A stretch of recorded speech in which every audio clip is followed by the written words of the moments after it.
the madman, coming straight to you with movies, cigars, and a brew. Discussing movies while kicking back, whether they are good or they're bad. With the hottest movies and non-released, I am talking about details and what I see. So tune into the podcast while I vent with reviews, news, and nonsense, yeah. And now, recorded live from the capital of the first state of these great United States, Keith.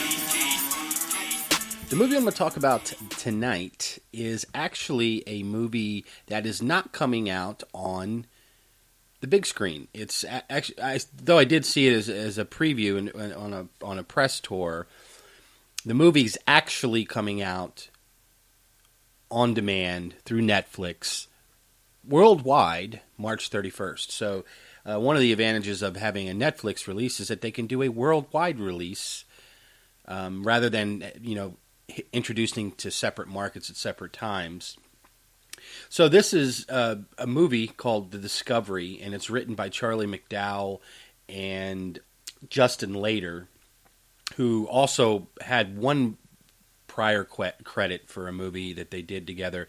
I don't remember the name of it. I didn't see it. So this is really his second movie, and he's got a pretty stellar cast involved with this. He's got Rooney Mara, Robert Redford, Jason Segel, Riley Keough, Ron Canada, and Jesse Plemons are all the principals that are in this movie. It essentially addresses like a really profound question. What happens to the world when you prove that there really is an afterlife? They kind of sidestep the theological discussions. They focus more on the scientific elements of it. It's really rooted in ground level science and like a gritty world. The overall tone of the movie, to me, and especially as it unfolds, is a little bit reminiscent of The Eternal Sunshine of a Spotless Mind. When this movie opens, you have Will, who's played by Jason Segel, on a boat that's pretty deserted with the TV blaring in the background, and Isla, who's played by Rooney. I always want to say Rooney Mara. It's Rooney Mara. It's such a strange name. They're sitting on a boat, and there's a TV blaring in the background talking about the number of suicides that's happened in the past year and a half since it was discovered that there truly was an afterlife. And Jason gets up and turns the TV off, and she's like, I was listening to that. And they kind of have this sort of awkward back and forth. A little bit is touched upon about people that are committing suicide, etc. And they kind of get off in this very desolate sort of dock. It's just like, this ferry pulls up, lets these people off. I'm not even sure where they were, to be honest with you. I never really kind of grasped where they actually were located, but clearly it was an island with a ferry. And Jason's brother, Toby, comes to pick him up, who's played by Plemons. And the exchange between these two kind of had that feel like, all right, they're going to bump into each other later for some reason, and sets up where the love element in the story is, because it is ultimately about a love element with this movie. They did have a spark, and they really were very good on screen together. Segel and Mara were very good on screen together. But as we drive away from this dock, we come to find out, and we go to this sort of compound that looks almost like a cult with different people wearing different overalls, designating their status or something on this huge plantation or compound that they have. We find out that Robert Redford, who we saw very early in the movie briefly, is indeed his father, and he's visiting. And we also learned that that Will played a part in the discovery. His father's kind of been in hiding in the year and a half since, because it was a year and a half since he made the announcement, and somebody committed suicide practically on live TV, and so he's kind of been in hiding ever since then. So the entire movie kind of unfolds with a lot of mysteries. You don't know exactly what it is that they've discovered about the afterlife, and that's kind of the drive of Robert Redford's character now is to discover and prove what happens afterwards. Not just that he's proven that people do have an afterlife. He hasn't proven what form that takes, and there's other mysteries in it as we come to find out. There's of course Isla comes back into the picture, and I won't describe how she comes back into the picture, but there's a mystery around her.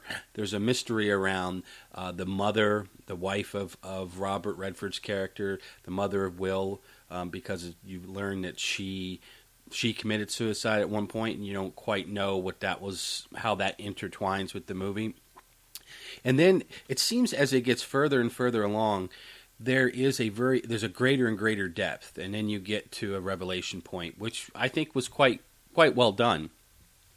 I mean, obviously, the director there, Charlie McDowell, was there, and I'm going to actually play for you. I recorded the Q&A. It's actually on the website. You can go out and see the actual Q&A with Jason Segel and Charlie McDowell. They both were there. They answered a lot of questions. And in true form with any of these, the questions that are in the beginning by the moderator tend to be pretty good. And sometimes it almost inevitably falls off the rails when you start asking people in the crowd, because half the time it's almost like Chris Farley, that Chris Farley skit where, you got the famous guy sitting there and, do you remember that time that you did blah, blah, blah? Yeah. And there's no question. There was almost that. It almost seems like whenever somebody gets that opportunity to say something, they make it about them. They have this long blah, blah, blah, blah, blah. And you're like, what was the question in there? Where was it? And usually at the end they tack a little question on. So you clearly understand that that's what it's about. And but even besides that, sometimes I think what's funny, even when you hear that, and it makes me, feels like I'm getting my teeth drilled when people start doing that. But I think it's more interesting to see how the actors and talent react to some of these. And there was a little bit of funny stuff in there for this particular go-round. But anyway, I'm going to include the audio at the end of this and not the trailer. I think you should go see this movie. This is a movie, I think it kind of hung with me for a while afterwards. It's not a theological. They could have went a lot of different directions. They could have made it about religion. They could have made it about a myriad of things, and that would have been different than what they did. They made it more like an Arrival type of feel, sort of a slow burn. And some people I heard say that left friends that seen it, and they said they thought it was a little slow in the beginning. I was completely enraptured in, because I kind of liked that slow build vibe, and you kind of were trying to unfurl all of these mysteries that were, woven together in a tapestry. But not everybody likes that. So I do have 30 minutes here of them talking and answering questions, and it was actually quite interesting. And he talks about his that eternal sunshine of a spotless mind. I didn't think about it until Charlie said it, and I clearly see that now. Obviously, when you see the whole thing, you'll understand a little bit how that plays in. But just the feel and the vibe of stuff. And he said one of his favorite movies last year was Arrival. And that to me kind of gives you an indication of where his head was. And that was that sort of slow burn, sci-fi, on the ground, gritty portrayal with and the key here is that emotional element that you have between, the loss of a mother and a love story that kind of starts to burgeon inside of it. But this movie left me with a lot of questions. I think I had as many questions afterwards as I would going in. So stick around. You'll hear my little blurb here on the where you can find all this stuff. And if you want to see the video, I've got it out on my YouTube page, the actual video, or go to my website at moviescarsandabrew.com, and you can see the actual video of the Q&A. I give this one an A-. It's going to be out on March 31st. I think you should see it. You have been listening to the Movies, Cigars, and a Brew podcast. You can subscribe to this podcast on iTunes, Spreaker, and Stitcher. Find reviews of other movies, cigars, and beers at moviescigarsandabrew.com. Give a like on Facebook or follow Keith on Twitter at Movie Cigar Beer. Your trailer is coming up next.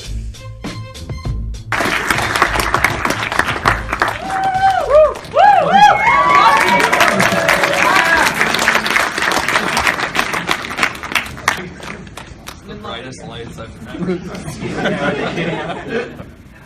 Well, congratulations on your film. This is Charlie, and that's Jason, in case you don't recognize him. I want to ask Charlie, how did you come up with the idea for this? What were you thinking? Is this on? Yeah. So, my Justin, my writing partner, we made this film called The One I Love together, and we had just finished shooting the film, and we were driving from Ojai, California to LA, which is about an hour and a half drive, and Justin said, I have a new idea for a film, and I was like, oh God. It was just relaxed. We literally just wrapped, and he said he'd been thinking about this idea of what if the afterlife was scientifically proven. What would people do? And we just started to kind of go down this rabbit hole of all these different ideas, and I think the idea of is death really death anymore, or are you just constantly living? And then this idea of would people then take their own lives to go to a new place if death wasn't so precious? That became really fascinating to us. So we kind of came up with this big idea, and then started to write the Thomas Harvard character, and we didn't have the other characters figured out yet. So we just started to write that character in the opening interview scene, just to explore what it was sort of about. And it was like a 10-page scene that we wrote, and I gave those pages to Rooney Mara, and she said that she really loved this idea in this world, and she said, okay, I really want to be in this film. And then I was like, oh shit, well now I gotta write a really good girl part. You wrote a good girl part. Yeah, so it's like two 32-year-old guys trying to write a really good female part. So we focused on that a lot, and I think for us, she became the emotional sort of focal point to the piece, and then the idea of the Will character and sort of seeing him becoming the audience's eyes through this story, we felt like that was the best way into it. Jason, I want to ask you about taking this role. This is the second dramatic part you've done in a row after the end of the tour. I see you as a real film noir kind of guy now, because this is like a detective story when you're investigating what is truth.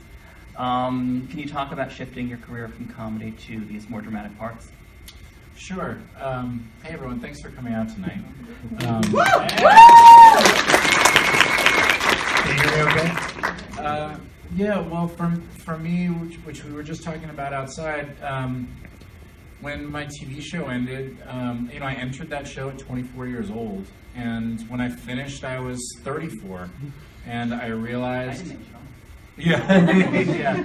Well, I just realized that I was in an entirely different place than I was when I entered into that thing, and with a little bit of distance, I realized that it's sort of the role of an artist to check in with where you are in your life at any given point. Because my job, I view it now, after talking to people I really admire, is to be going through real personal stuff and allowing an audience to see it. And so I just realized it's been a while since I checked in, you know. I did Forgetting Sarah Marshall, and that did really, really great things for me. But I really went down that road for a long time, and at some point I was like, you know what? Like, not so scared of girls anymore. I should start doing stuff that's more reflective of being a grown man, really, who's trying to figure stuff out. Like I said, I think you're like Fred McMurray. You're going to do the blubber comedy, and now you're going to do the detective stuff. Yeah, I'll take it. I'll take it. I still have a pretty good hairline. Charlie, can you talk about the use of time in your film? Because I think that's sort of an interesting element that you play with. Yeah, I mean, maybe I just don't want to be living in the present. I don't know. Yeah, I think I visualize a lot in my head, whether it's memories or picturing what something could be, and I think, I don't know, I just think about that a lot, and so I think this idea of that we're sort of stuck in this loop, trying to do better in the next life, it just became really interesting to us pretty early on in writing the script. We kind of had the first act and the third act. We knew where we wanted the Will character to end up, and then we had no idea what the second act was going to be.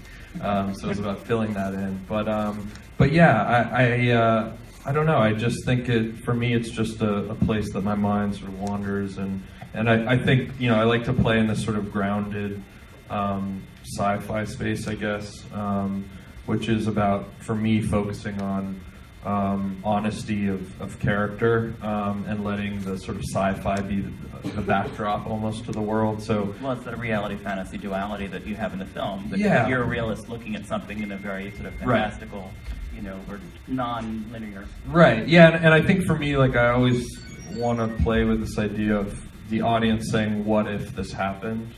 So I think, you know, in the one I love, I won't give it away if you haven't seen it, but there's a question very early on of, what if this happened to me and my significant other, what would we do? And again, it plays in fantasy, but it's but yeah, we believe it, I think, as an audience. Okay, what would I do in that situation? And I think the same was with this film. It's like, okay, well, what if this happened?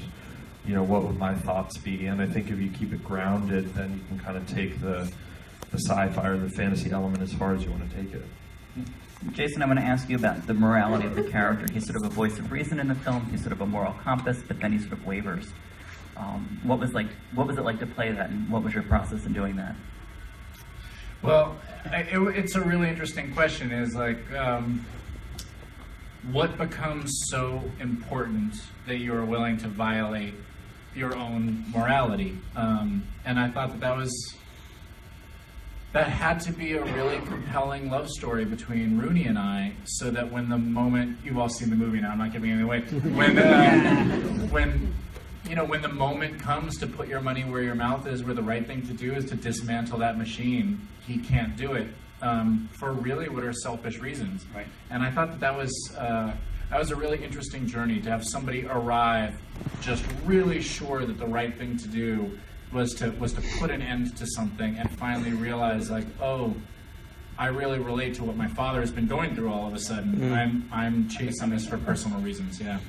I'm going to open up to the audience for some questions. And I'm going to go with you because I can see you. Awesome. To life. Yeah, hi, my name's Tristan. Hey, Tristan. I'm from Student at Drexel, and I just wanted to ask, so sorry, this is super, like, ambiguous or like vague question, but it's for both of you, kind of. So I want to direct, and one thing that I really want to ask both the director and an actor is, and if you want to talk about this movie or any movie that you worked on, is there something that, as a director, it was just kind of like a breakthrough, aha, like this was a really difficult note to give, or same thing as an actor, like what was that one thing that a director did or said that was just like really helped you get into that character, feel where you needed to be? I mean, I've only made two things, so mine's probably pretty short. I try to never play the director role, which I think my instincts early on at film school were to be like, okay, what does a director do? What am I supposed to say? I try to be as human and real as possible. So any conversation that I have with actors, and I mean, this is my second film, and the cast that I worked with is like, now that I think about it more, it's like insane that I got to work with these people. But yeah, it's insane that Redford's in this film, and but it was, so for me it was less about, okay, well, how, like, what's some great thing I'm gonna say to Redford or Jason or Rooney. It's more like, I don't know, we kind of all came together in a way that's like, let's just have discussions, let's get on the same page, let's talk about these characters, let's talk about the story, let's talk about the scene, and play and find it. So for me, it's about kind of coming together with this funny group of people and us all kind of putting our heads together and figuring it out together. And then for me, as someone who cares a lot about visual storytelling, I do all of my work in prep, and I storyboard pretty much the whole thing. I have a lot of conversations with my DP, and I sort of create the film beforehand, and then I see how the scene's playing out in rehearsal, and a lot of times I just kind of throw out what I had planned before because something else, comes out of it. But yeah, to me, it's about having that, doing that work, and then being able to adapt to whatever happens on set. Well, my first really formative experience with the director was when I was doing Freaks and Geeks with Judd Apatow, and we would have guest directors who would direct each episode, and we were all really young, and we were really new, and it was a lot of our first-ish thing. And I remember a really specific moment that is funny but has really stuck with me, where we had a guest director, and I was 20, and I was doing a scene that I thought I was doing real good. And then the director came up and he's like, "That's good, but I'd like you to refocus your energy towards the outside." I'm like, okay.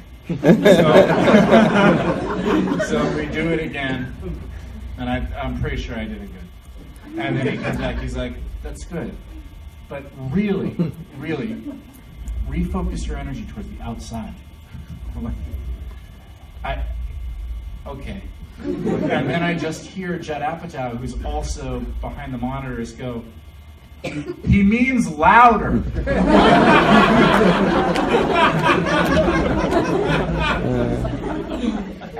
And that made sense to me. Like, you know what I mean? Like, oh, he just wants it louder. Like, I'm happy to do it louder. You don't have to, like, I'm not sensitive about this. Like, and I get some idea of artistic tiptoeing and all that, but I've always been, and Charlie and my relationship is like this, I'm much better with louder than refocus your energy towards the outside. So there was that moment, because I learned at that moment, just like Judd was going to treat me like that, I want to be like that for the director, where the director can just say louder or faster, and it saves everybody a lot of time. And then the other thing was on End of the Tour, when James Pomsel cast me for it. And honestly, I did not feel, I don't know why he had chosen me. It was a great honor to play David Foster Wallace. If any of you are fans of his, he's a brilliant, brilliant man. And I asked James, before I said yes, I said, "Why do you want me to do it?" And he said, "You can do this." He said, "Every time I watch you act, even when you're doing comedy, there's something very sad behind your eyes." And like, I instantly felt like someone could see me. I felt embarrassed, you know what I mean? Like, oh, he can see. He sees the in part. And, but really that to me, and I feel the same way about Charlie, like, I realized, oh, that's what a director is. Like, that's somebody who sees this world, this art, in a way that is different than just like setting up shots. He has an artistic instinct. So those were two things for me. Thank you. Yeah. Yes. Hi. So I have two parts to my question. The first one is about the filmmaking process and how it infected your own beliefs. about the afterlife? Were you questioning things? Were there discussions that were had? The second part to my question, I hate to be that person, but my sister is in college.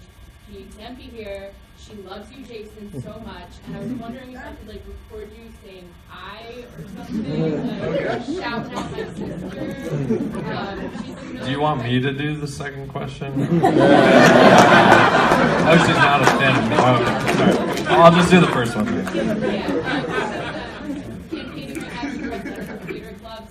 She's campaigning to be president of her theater club? Yes, really hard. At Penn State University, Penn State main campus, and she's really nervous. And You should do a plug for her or something. Yeah, but I don't know if I agree with her beliefs. You know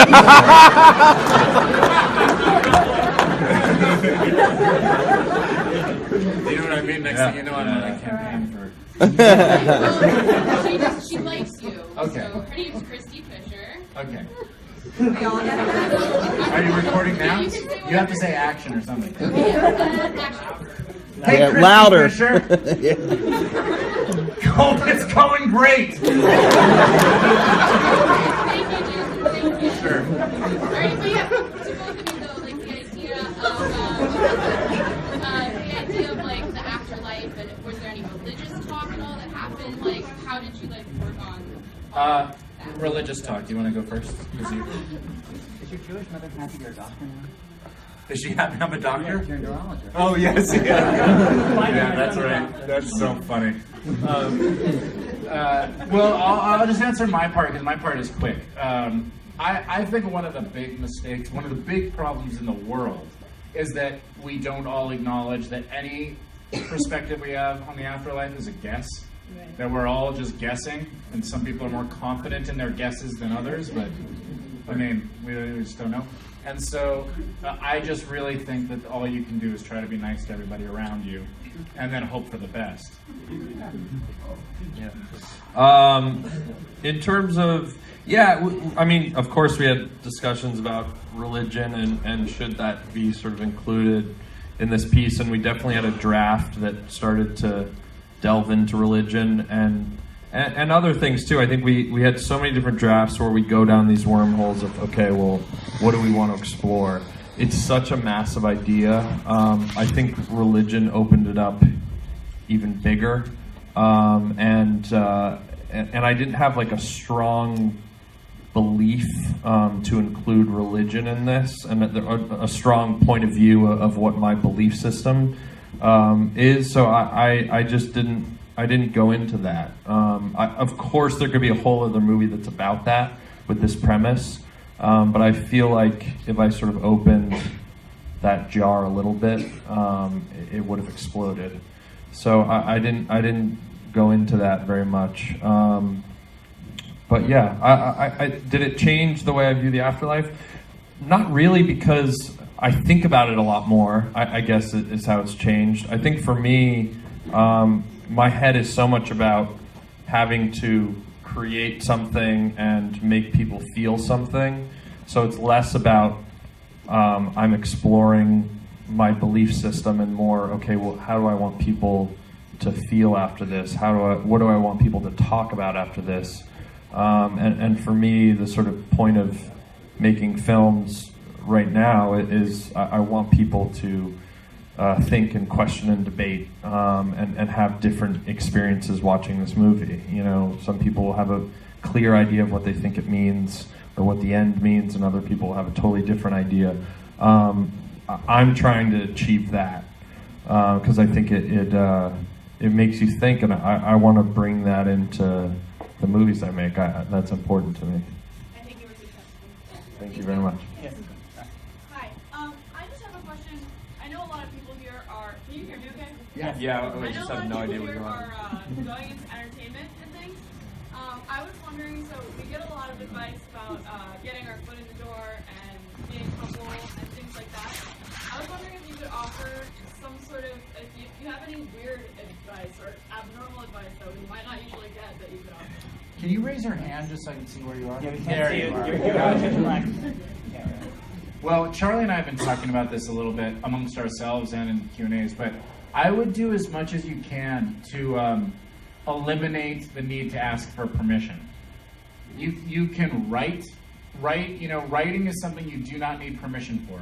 It's one of the things that Judd taught me when I was really young. He said the only way you're going to make it is if you write your own material. He said in that same next sentence was because you're a weird dude. But it was the best advice I've ever gotten. I've had 2 or 3 times in my career where I could have not worked again. And I watched that happen to people. But the one thing I had in my back pocket was that I could write. And I could always dig myself out of a hole or a flop with writing a script. So I would do that, and I would get a bunch of like-minded friends together and start making stuff. Yeah. Are there a lot of film students here? Okay. My advice was, or my path was, I tried to make this script that Justin and I wrote. It was like a $3 million budget. We tried to make it for 5 years. We had cast. We had a really good cast. It fell through. We had money. That fell through. And then Mark Duplass gave me the shot of, let's just create something and go shoot it for no money. And we made the one I love out of that, which is literally, we had a location that we could shoot at. We went to the location. We started to walk around this house, and we wrote a story that could fit this location. Which is such an odd way to make a movie, but it's a very practical way. So my advice always to film students, because it is so difficult for someone to give you millions of dollars to go make your movie, is write something that is contained, that's a really interesting story, really interesting characters, so it makes you focus on story and great performances, and go shoot it. And you can now. You can with Kickstarter and these different things. I mean, look at Sean Baker, who made Tangerine. He shot it on an iPhone. I mean, there are so ways to just go out and make your own art now. And my advice is to work on one of those scripts. Start to put that together now, so that when it's ready, you can just go out and shoot it. Thank you guys so much for being here. Thank you. Let's go over on this side.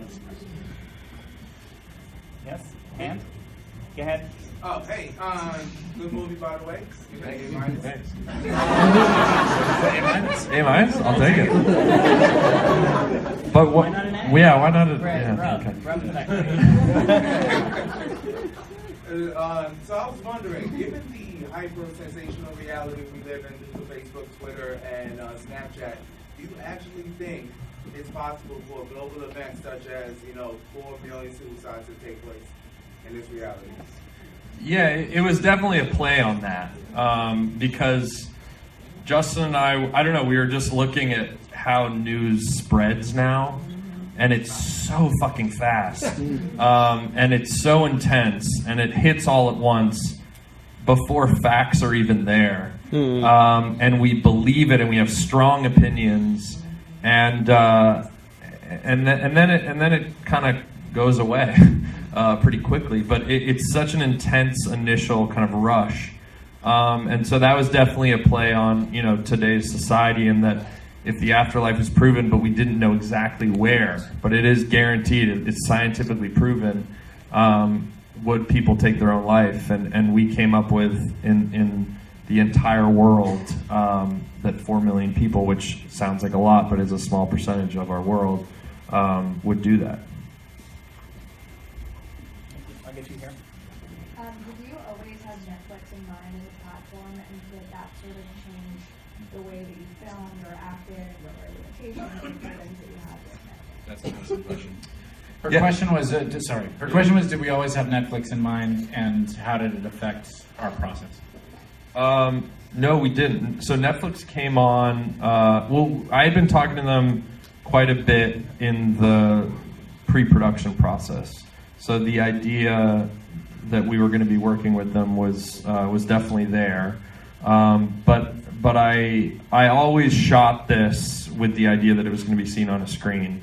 And that's why for Jason and I, it's really important for us to come to different cities and screen the movie and have people be able to see it on a big screen. because I do believe in that experience, but I also believe in what Netflix is doing, and ultimately, while we were shooting, we made a deal to have it be a Netflix original, which is a worldwide release, and the reason that I feel like this film works really well for that is, I think it's two things. One, I think it's a film that if you watch a second time, it's a very different experience. My favorite film, or one of my favorite films of last year, was Arrival, and I loved it the first time. Yeah, I don't enjoy it, but I watched it the first time and I loved it, and then I watched it the second time and I appreciated how genius it was. Again, I'm not going to say that I made the same film, but there is something about, when you have these sort of endings that reveal something more than what you understood for the first, 2/3 of the film. It's definitely a different experience the second time and makes you think.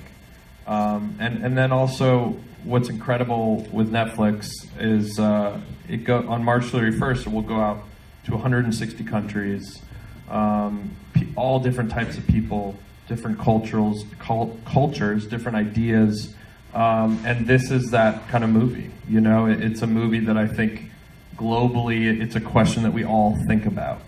And so for me, the idea that people all across the world are going to see it is a pretty incredible thing. And I think it's tough with indie movies these days, where a lot of times, even with known actors in your film, it'll open in 50 theaters, and a small percentage of people will see it. And so for me, I really, the idea of eyeballs seeing this film was really important for me.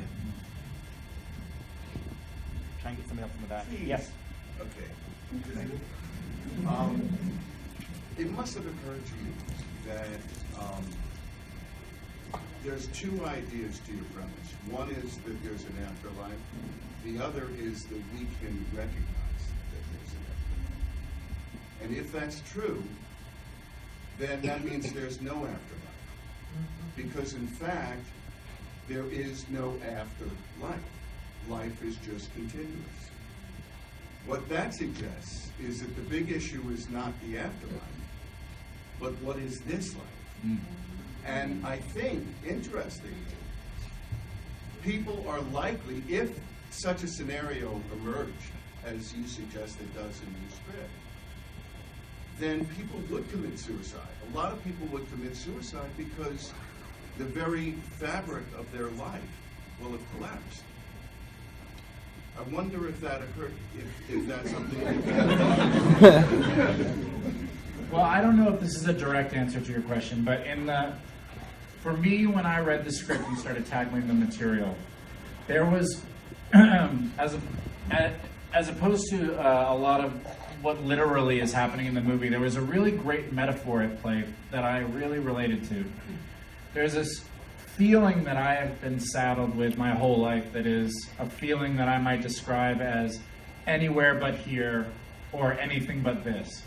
And it's the kind of feeling that is like, oh, if I only lived in that town, my life would be better. Or if I only had that job, my life would be better. Or, oh, if I had that other relationship, I would, and I'm going to act on that now. I'm gonna break up with who I'm dating and go try that relationship. Or I'm going to sell my house and move to that city. And what you find out whenever you act on that impulse is that you take yourself with you. You always travel with your own baggage. And that, to me, is what the movie was about. This metaphor of, if you could push the reset button and go to another plane of existence, why would you expect it to be any different? Because you're your own problem. The problem lies inside. That's what the movie was about for me. So we have time for one more question. I'll get you. I'm a cinema studies student. I was wondering if there was any specific inspiration that you said your writing partner had to make this film. For some reason, when I was watching it, I connected it back a little bit to Eternal Sunshine and Spotless Mind. I was wondering, do you have any of those connections? Yeah, Eternal Sunshine was definitely an inspiration. I mean, for me, mostly in that, what I love about that film is it's such a simplistic idea and theme. which is a guy trying to get over a girl, and then a girl trying to get over a guy. And then the way that they explore that idea is so powerful visually, and also I think because of that we feel something so much more for this very basic idea. So I want to make movies like that, because I want to make people feel in that way. So Eternal Sunshine was one in this sort of grounded sci-fi-esque vein. Visually, I looked at The Master a lot. That was something, the color palette, the sort of character goes from dark to light as the film progresses. Yeah. It's begin with and it's got bright shirts in the end. Yeah. Sure, I'll take that. But yeah, and a bunch of I put together this sort of visual book. That's another thing that I would suggest to people is I start to put together this book, and it's really for myself of like, okay, well, how does this look? How does this feel? And it becomes a pretty big book of a lot of images, and then by the time that we're starting to make the movie, then I give that book to all department heads and my DP and the actors. And I think I just looked at it recently, and it's literally, it's the film that I made. And it all came from, sort of 6 months of really thinking about that and piecing it together. So, but yeah, Eternal Sunshine, Martha, Marcy May, Marlene was one as well, for some of the cult stuff. And yeah. Thank you. Thanks for having us, you guys.